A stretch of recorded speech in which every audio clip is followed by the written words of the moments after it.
Hello friends, मैं हूं अजीज। आप देख रहे हैं मूवी स्टॉक शो चैनल, जिस पर आज मैं रिव्यू करने वाला हूं काफी लेट सुपरस्टार महेश बाबू की तेलुगु फिल्म सरकारू वारी पाटा को, जिस फिल्म को हिंदी में रिलीज नहीं किया गया है। और महेश बाबू ने तो कहा ही है कि हिंदी ऑडियंस को अगर उनकी फिल्में देखनी है तो बस डब से ही काम चलाना पड़ेगा, क्योंकि बॉलीवुड उन्हें अफोर्ड नहीं कर सकता। और अब इस फिल्म को तो देखकर लगता है कि करना भी नहीं चाहिए, क्योंकि जब मैं इस फिल्म को थिएटर में शाम के वक्त देखने गया था तो महेश बाबू के फैंस मुंबई में जो भी होंगे वो थिएटर तक इस फिल्म को देखने के लिए नहीं आए थे। वो भी उनकी इतनी सालों बाद आई हुई थिएटर में रिलीज हुई जैसी फिल्म को देखने के लिए, क्योंकि थिएटर में बस गिने चुने 10 से 15 लोग ही थे। बाकी इस फिल्म की एक बात मुझे बहुत ही ज्यादा अच्छी पसंद आई है कि एक ऐसी फिल्म को पैन इंडिया लेवल पर बिल्कुल भी प्रमोट नहीं किया गया जिसमें सिर्फ स्टार का ही नाम बड़ा है, बाकी फिल्म के दर्शन बहुत ज्यादा छोटे हैं। जी हाँ, अगर फिल्म की कहानी की बात करें तो कहानी महेश बाबू के कैरेक्टर या फिर कहूँ सिर्फ उन्हीं पर फोकस करते हुए बनाई गई है, जिसमें महेश के माता पिता की लोन के कारण मौत हो जाती है। बाकी महेश मियामी में पैसों के ही लेन देन का बिजनेस करता है, जिसे चूना लगाने का काम कलावती यानी कि कृति सुरेश का कैरेक्टर करती है, जिस काफी अच्छी एक्ट्रेस को इस फिल्म में सिर्फ और सिर्फ वो कहते हैं ना फिलिंग द ब्लैंक्स के लिए डाला गया है, जिसके फर्स्ट हाफ में उनका काम है लेकिन सेकंड हाफ में उनकी कोई भी जरूरत नहीं है। इसलिए ज्यादातर तो उनका समय महेश बाबू के अपनी गोद में सुलाने का ही रहता है, आई मीन माही के कैरेक्टर को, ताकि वहाँ से उसे आइडिया मिले जिसके बाद जाकर वो अपनी अगली चाले चलेगा, क्योंकि वो अगेंस्ट कलावती के पिता के है, जिनसे पैसे लेने के लिए वो मायामी से इंडिया आता है। और इसी दौरान हमें उस कैरेक्टर में कुछ चेंजेस भी देखने मिलते हैं और उसके आइडियाज में भी, जिसमें लोन की ये रकम $10,000 से 10,000 करोड़ पर पहुंच जाती है। कैसे तो उन्हीं सारी की सारी डिटेल को जानने के लिए आपको ये फिल्म देखनी होगी, जिसकी बाकी की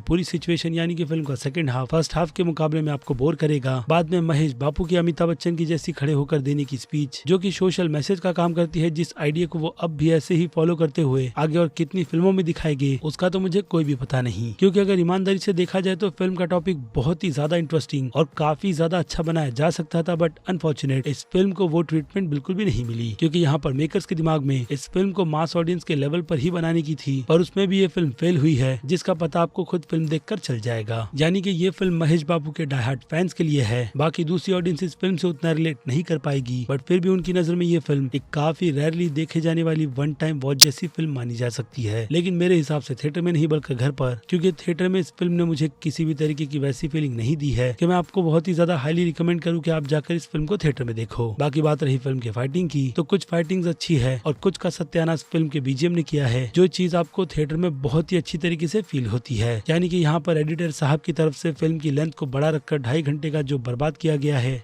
वो कहीं ना कहीं इसकी बड़ी दुश्मन मानी जाती है। बाकी परफॉर्मेंस के भी नाम पे ये फिल्म सिर्फ महेश बाबू को ही आगे रखती है, जिनके एक्सप्रेशन बाकी दूसरी पुरानी उनकी फिल्मों की ही तरह लगते हैं, यानी कि उसमें भी कोई भी चेंजेस नहीं हुए हैं सिवाय इनके लुक के, जिसमें वो और भी काफी ज्यादा यंग लग रहे हैं। लेकिन अगर ऐसा ही रहा उनकी फिल्मों को लेकर तो फिर उनकी फिल्में भी भाईजान यानी कि सलमान खान की ही लिस्ट में शामिल होगी, जिसमें उनकी तरफ से भी कुछ नया ट्राई नहीं किया जा रहा और ना ही महेश बाबू की तरफ से। बाकी फिल्म का डायरेक्शन बजट के हिसाब से ठीक ठाक सा है। बाकी बात रही फिल्म की कॉमेडी की, तो फर्स्ट हाफ तक तो फिल्म की कॉमेडी ठीक ठाक थी, या फिर कहूँ बहुत ज्यादा एवरेज, जिसके सेकंड हाफ में पूरी के पूरी कॉमेडी सिर्फ हमारे टाइम को बर्बाद करने के लिए ही डाली गई है। यानी कि वो चीजें बहुत ही ज्यादा फोर्सफुल है। और अब इन सभी का भी आइडिया आपको फिल्म देखकर हो जाएगा, क्योंकि मैंने ये टॉर्चर थिएटर में बैठकर झेला है, जिस पर अब और बात कर भी कोई मतलब नहीं बनेगा। इसलिए सीधे अगर रेटिंग्स की बात करें तो क्रिटिक्स की नजरों में ये फिल्म सीधे C+ की रेटिंग डिजर्व करती है, मास ऑडियंस की नजर में B की, जिनसे हटकर मैं इस फिल्म को B- की कैटेगरी में डालूंगा। यानी कि टोटल टाइम वेस्ट, जिस पर अब आपको आपके समय और पैसे को बर्बाद करना है तो मर्जी आपकी, क्योंकि मैंने मेरा ओपिनियन आपके सामने रख दिया है इस सरकारी वारू पाटा फिल्म को लेकर। खैर, तो बाकी मैं हूँ अजीज, आप देख रहे थे मूवी स्टॉक शो चैनल, जिसे अगर आपने अभी तक सब्सक्राइब नहीं किया है तो सब्सक्राइब कर लीजिए और बगल में बने हुए इस बेल आइकन के साथ साथ नोटिफिकेशन को भी ऑल पर क्लिक कर दीजिएगा। बाकी अब मैं मिलूंगा जल्दी आपसे दूसरी किसी वीडियो में किसी और फिल्म या फिर किसी और सीरीज के टॉपिक पर बात करते हुए।